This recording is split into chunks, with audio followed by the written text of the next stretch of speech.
हिमाचल के छोटे से गांव कंदर घाटी में एक लड़की रहती थी। उसका नाम था अनन्या।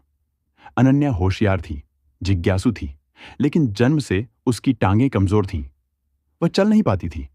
लोग उसे लंगड़ी कहकर चढ़ाते, कभी बोझ तो कभी अभागन बुलाते।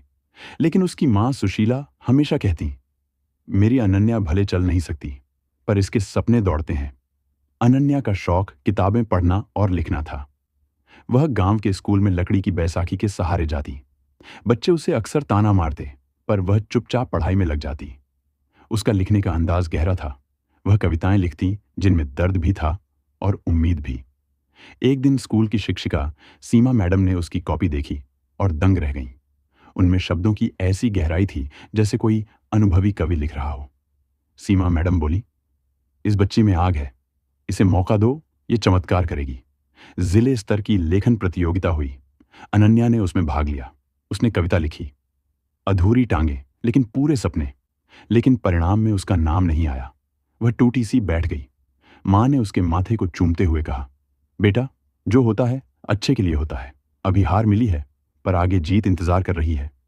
समय बीता।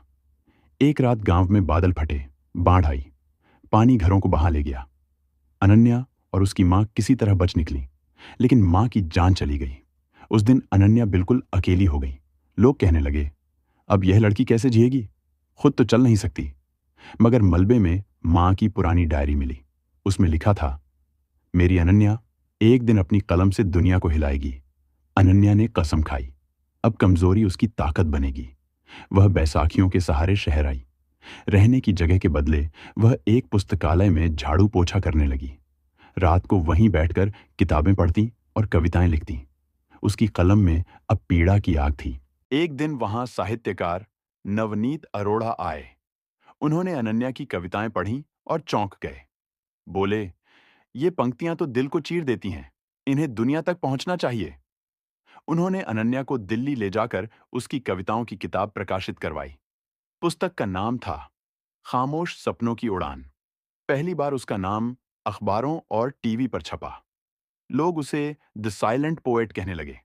हालांकि शुरुआती दिनों में किताब नहीं बिकी।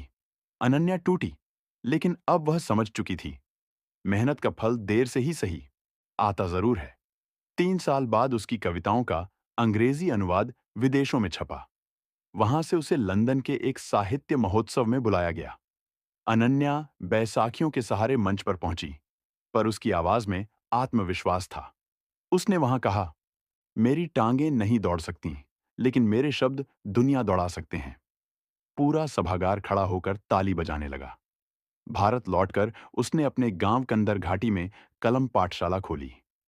वहां वह लड़कियों को मुफ्त में लेखन सिखाने लगी। चाहे कोई अनपढ़ हो, विधवा हो या समाज से ठुकराई हुई, हर किसी के लिए वहां जगह थी।